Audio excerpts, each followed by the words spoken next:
Adrian Watson Carr. Welcome back. Hope you enjoyed our first spoken word. Got another coming, but right now our guest Adrian Watson Carver. Yes, Adrian.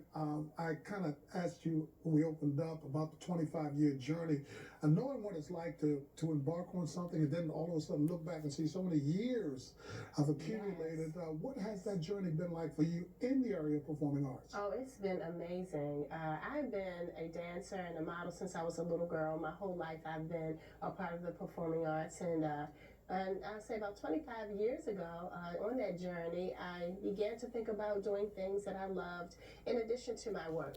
So I was dancing, I was modeling, I was mentoring kids, teaching dance, teaching modeling, and I met this great man and got engaged and got married, and he convinced me that I probably should do my own thing and start my own business. And Yeah. I applaud you taking that step because there are a lot of Adrians out there, maybe not in the performing arts, but in other areas, who never get a chance to fulfill their dreams and expectations because they put an invisible cap Yes. on the possibility. Absolutely. So I was doing it as a hobby. I was teaching dance at my church. I was teaching children in the community. I was speaking at schools and doing after school programs and things like that. But my husband was like, I really believe that this is something special that you could really dive into and do something great. So my husband actually found my location. Which was going to be my next question. Yes, yeah. My husband found my location in the Brenbrook Plaza in Randallstown, Maryland, and we've been in the Brenbrook Plaza for 25 years. You're still there? We're still there, but we're in a bigger space than we were in the first time. So we were in one space for 10 years. We've been in our new space for 15 years. Reflecting on the 25-year journey, what immediately comes to mind? Really bringing a community of young ladies and young men who find confidence and joy in their gifts and talents and skills. We've built a community, a strong sisterhood, bonding families together, and really changing lives. Young ladies growing up believing in themselves, knowing that they're beautiful, talented, smart, special, and destined for greatness. And performing arts is a way to bring everybody together, and that's what it's been for us. I really believe that. In fact, we kind of dabbled a little bit, which is another conversation. But so for someone who's watching, give us the picture of the curriculum. I mean, how does it, what are the things that you're doing? So we have ballet, modern, hip hop, jazz, tap, and modeling and etiquette. We have students starting at the age of 3. And we even go through adults as well.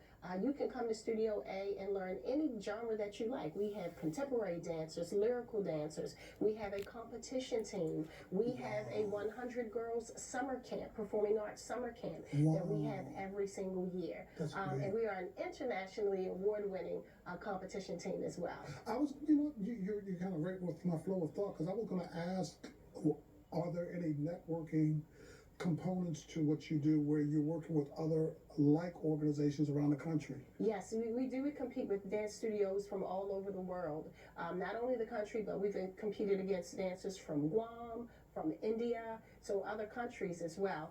One of the things we also do at Studio A, several of my students who are part of my program now have their own dance schools, which I love. I love to see my students go on and fulfill their dreams. We have many students with degrees in dance. They have their BFA. I said there were a lot of Adrians out there, right? Yes, and I want to shout out my daughter just graduated with her BFA in dance, who is my national who is my dance director at Studio A as well. So what I hear is a well-rounded experience, not only in the arts, but also with a premeditated objective to help develop the full potential of the individual. Absolutely. That is the ultimate goal. The performing arts brings them in. It builds the community, something that they love. It draws them in, but we work on the whole girl. And it provides them an opportunity to express. Yes. One of the things that I've seen with young people, being young, believe it or not, at one time, is that oftentimes the troubled young person says, nobody listens to me. Yes. Nobody hears me.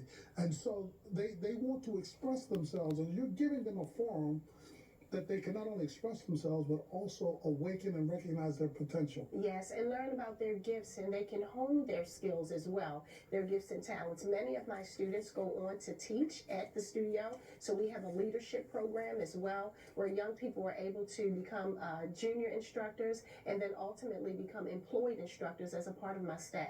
I tell you, that's why I've even embraced the performing arts as an outgrowth of evangelical ministry, which is what we do at our church. But you've got your 25-year anniversary celebration coming up. Yes, my recital, my 25th anniversary recital is going to be at Morgan State University at the Murphy Fine Arts Theater.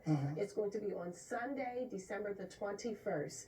Doors open at 3:30 for seating, and the show is at 4:30 Which is this afternoon. Yeah.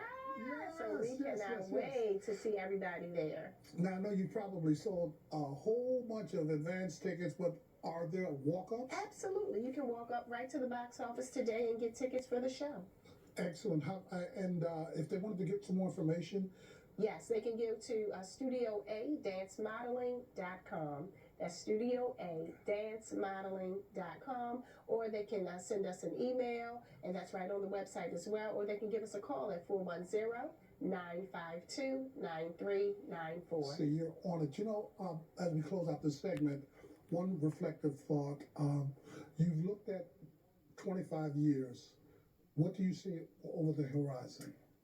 God has done so many amazing things over these past 25 years. And so I don't even put a cap on what he can do. I see him expanding our program. I see our What would children. be the area that you would immediately like to look at expanding in? One thing we want to do, we want to take our children, we want our students to dance all over the world. So we have a vision of going to Ghana and taking our students to dance in Ghana. That's one of our biggest things. We might be able to help you out. We've got some friends there, okay? Okay, We can wonderful. talk about that, Yes. okay? And while we talk about that, you check this out. We've got our second spoken word coming up this time, of course, from Bishop